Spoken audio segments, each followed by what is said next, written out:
सबको जय मसीह की सुप्रभात। आज का जो बाइबल विषय है वो है यीशु की जन्म की घोषणा। और इसके लिए जो वचन का मनन हम करेंगे वो है लूका रचित सुसमाचार, इसका पहला अध्याय और वचन 26 से 38 तक। आइए मैं इन कुछ वचनों का आपके लिए मैं पढ़ता हूँ। वचन 26 और 27 में लिखा है कि छठवें महीने में परमेश्वर की ओर से जिब्राइल स्वर्गदूत गलील के नासरत नगर में एक कुआरी के पास भेजा गया, जिसकी मंगनी यूसुफ नामक दाऊद के घराने के एक पुरुष से हुई थी। उस कुआरी का नाम मरियम था। यहाँ पर परमेश्वर ने जिस स्वर्गदूत को भेजा है उसका नाम जिब्राइल है, और वो स्वर्गदूत जो है वो एक कुआरी के पास भेजा गया है, जिसकी मंगनी यूसुफ नामक एक पुरुष से जो दाऊद के घराने से ताल्लुकात रखता है उसके पास भेजा है। और इसी व्यक्ति के पास क्यों भेजा गया है? दाऊद के घराने का उल्लेख यदि हम देखें तो वो उल्लेख जो है वो पुराने नियम में दूसरा शमूएल इसका 7वां अध्याय और वचन 12 से लेके 16 में यहाँ पर भविष्यद्वक्ता जो नतनेल है वो दाऊद राजा से प्रभु यीशु मसीह के बारे में, प्रभु यीशु मसीह के जन्म के बारे में यहाँ पर वो उल्लेख कर रहा है। उसी रीति से यशायाह की पुस्तक उसका 11वां अध्याय और वचन 1 में भी इसका उल्लेख हुआ है। और इर्मिया 23 अध्याय 23 और वचन 5 और 6 में भी जो यीशु मसीह का जन्म जो है वो दाऊद के घराने के कुल से होगा, ये पहले से ही पुराने नियम में एक भविष्यवाणी हुई है। जिब्राइल स्वर्गदूत इसलिए मरियम के पास जाता है क्योंकि उसकी मंगनी, मरियम की मंगनी जो है वो यूसुफ नामक दाऊद के घराने के एक पुरुष से हुई थी। आइए हम नेक्स्ट वचन को पढ़ते हैं। वचन 28 में लिखा है, स्वर्गदूत ने उसके पास भीतर आकर कहा, आनंद और जय तेरी हो, जिस पर ईश्वर का अनुग्रह हुआ है, प्रभु तेरे साथ है। यहां पर एक बात हमें इस वचन से सीखनी है कि परमेश्वर का अनुग्रह है जो मरियम पर हुआ है। ग्रेस, अनुग्रह यानी ग्रेस हुआ है। और आगे वो ये भी कह रहा है कि प्रभु तेरे साथ है। 29 वर्स में वचन जो है उसमें लिखा है, वह उस वचन से बहुत घबरा गई और सोचने लगी कि किस प्रकार का ये अभिवादन है। तो ऑब्वियसली यहाँ पर मरियम का जो है वो स्वर्गदूतों के साथ ये पहला एनकाउंटर जिसे हम कह सकते हैं कि आमना सामना हुआ है। इसके पहले मरियम ने केवल, मुझे लगता है कि स्वर्गदूतों के बारे में सुना होगा, और वचन कहता है कि वो घबरा गई है, बिल्कुल है ना। सोचने लगी कि ये किस प्रकार का अभिवादन है, कैसे परमेश्वर ने मुझे चुना, कैसे परमेश्वर कह रहा है कि मेरा अनुग्रह तुझ पर हुआ। ये सारी बातें सोचकर मरियम जो है वो थोड़ी सी घबरा गई है। और नेक्स्ट वचन में, वचन 30 में हम पढ़ते हैं, स्वर्गदूत ने उससे कहा, हे मरियम, भयभीत ना हो। स्वर्गदूत जान गया था कि मरियम जो है वो घबरा गई है, और वो कह रहा है कि भयभीत ना हो। और फिर से वो बात वो रिपीट कर रहा है, क्योंकि परमेश्वर का अनुग्रह तुझ पर हुआ है। स्वर्गदूत जो है वो दोबारा इस अनुग्रह की बात को मरियम को समझा रहा है कि परमेश्वर ने तुम्हें चुना है, परमेश्वर का अनुग्रह तुम पर हुआ है, दया तुम पर हुई है, ग्रेस तुम पर परमेश्वर का है, और इसलिए परमेश्वर ने क्या किया है, तुम्हें अपने कार्य के लिए चुना है।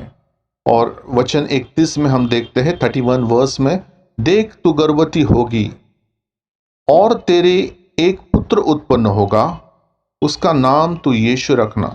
स्वर्गदूत यहाँ पर पूरी रीति से मरियम को एक इंस्ट्रक्शन दे रहा है कि तू गर्भवती होगी, एक पुत्र जनेगी, और उसका नाम भी परमेश्वर ने सोच रखा है। वो कह रहा है, स्वर्गदूत कह रहा है कि उसका नाम यीशु रखना। और आगे भी लिखा है वर्स 32 में, वो महान होगा और परम प्रधान का पुत्र कहलाएगा, और प्रभु परमेश्वर उसके पिता दाऊद का सिंहासन उसको देंगे। इंपॉर्टेंट, वह उसकी भविष्यवाणी, प्रभु यीशु मसीह की भविष्यवाणी कि वो फ्यूचर में क्या क्या करेगा, क्या क्या होगा, वह महान होगा और परम प्रधान का पुत्र कहलाएगा, मतलब परमेश्वर का पुत्र कहलाएगा। प्रभु यीशु मसीह परमेश्वर का पुत्र कहलाएगा, और प्रभु परमेश्वर उसके पिता दाऊद का सिंहासन उसको देगा। तो जो प्रॉमिस नतनेल भविष्यवक्ता ने वहां पर पुराने नियम में हमने देखा था कि दाऊद से किया था, वही वही भविष्यवाणी परमेश्वर जो है वो यहाँ पर पूरी कर रहे हैं। वो कह रहे हैं कि उसके पिता दाऊद का सिंहासन उसको दिया जाएगा। और वचन 33 में ये लिखा है, और वह याकूब के घराने पर सदा याद राज्य करता रहेगा। याकूब का घराना और उसके ऊपर वो प्रभु यीशु मसीह जो है वो राज्य करेंगे और उसके राज्य का अंत ना होगा। यहाँ पर हमें जो बातें समझनी है वो ये है कि मरियम जब इन सारी बातों को सुन रही थी जिब्राइल स्वर्गदूत के द्वारा, तो उसके लिए ये सारी बातें जो है वो शॉकिंग थी। मतलब वो उस बात को समझ नहीं पा रही थी। फिर आगे लिखा है, मरियम ने स्वर्गदूत से कहा, ये कैसे होगा। वचन 34 में मरियम ने स्वर्गदूत से कहा, ये कैसे होगा, मैं तो पुरुष को जानती ही नहीं। ये एक सर्वसामान्य प्रश्न है जो किसी भी व्यक्ति के मन में आ सकता है। और वचन 35 में लिखा है, स्वर्गदूत ने उसको उत्तर दिया, पवित्र आत्मा तुझ पर उतरेगा और परम प्रधान की सामर्थ तुझ पर छाया करेगी, इसलिए वह पवित्र जो उत्पन्न होने वाला है वह परमेश्वर का पुत्र कहलाएगा।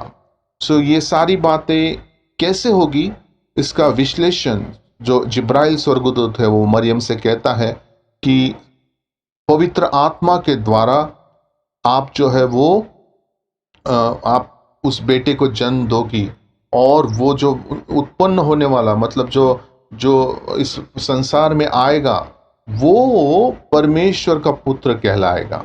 आमीन।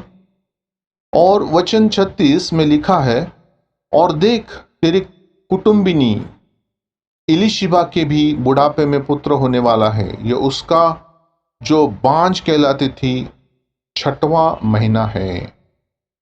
तो यहां पर स्वर्गदूत जो है वो परमेश्वर के द्वारा जो इंफॉर्मेशन लेकर आया है उसमें मरियम को एक प्रकार से विश्वास हो जाए कि परमेश्वर के लिए कुछ भी अनहोना नहीं है, परमेश्वर सारी बातें कर सकता है।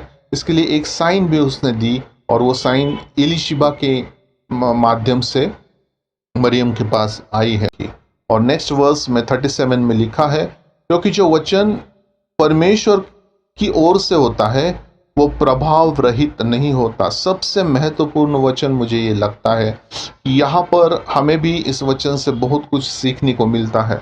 वहां पर ये वचन हमें सिखाता है, क्योंकि जो वचन परमेश्वर की ओर से होता है वो प्रभाव रहित नहीं होता। मतलब जो कुछ भी उसमें लिखा है, जो कुछ परमेश्वर हमसे वायदा करता है वचन के द्वारा, वो हर हालत में परमेश्वर पूरा करने की क्या लगता है, सामर्थ रखता है।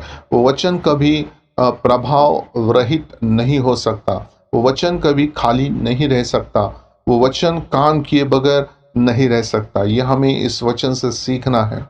और वर्स 38 में मरियम ने कहा, देख मैं प्रभु की दासी हूं, मुझे तेरे वचन के अनुसार हो। तब स्वर्गदूत उसके पास से चला गया। तो यहाँ पर हमें यह सीखना है कि मरियम ने यहाँ पर क्या किया, जो सारी बातें जो परमेश्वर के द्वारा जो वो स्वर्गदूत मरियम से कह रहा था, उसको मरियम ने क्या किया, कंफर्म किया। Confirm in the sense respond किया, एक पॉजिटिव रिस्पॉन्स दिया और विश्वास किया कि ये जो आप कह रहे हैं ये प्रभु करने में क्या है, सामर्थ्य है।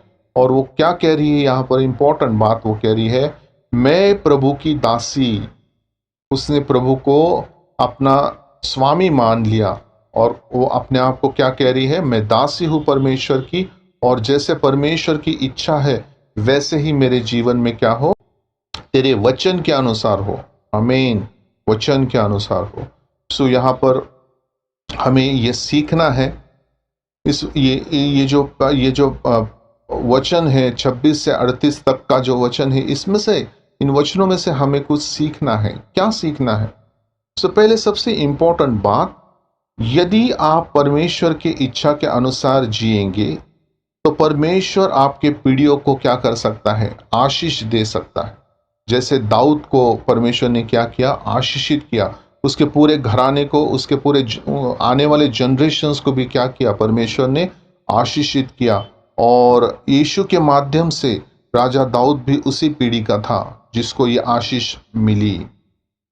दूसरा दूसरा जो हमें इसमें सीखने को मिलते हैं, दूसरी बात, कि मरियम जो थी, मरियम एक चरित्रवान महिला थी, एक एक the what we can say the woman of character. इसलिए परमेश्वर ने उसके गर्भ में परमेश्वर के पुत्र को लाकर उसे क्या किया?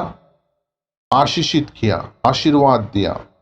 तीसरी बात जो हमें सीखनी है कि मरियम जो थी वो एक विनम्र और आज्ञाकारी लेडी थी, है ना, और उसी के कारण परमेश्वर का जो अनुग्रह है वो उस पे हुआ था। और इसमें जो लास्ट पॉइंट है, जो सबसे इम्पोर्टेंट है, वो है क्योंकि जो वचन परमेश्वर की ओर से होता है वह प्रभाव रहित नहीं होता।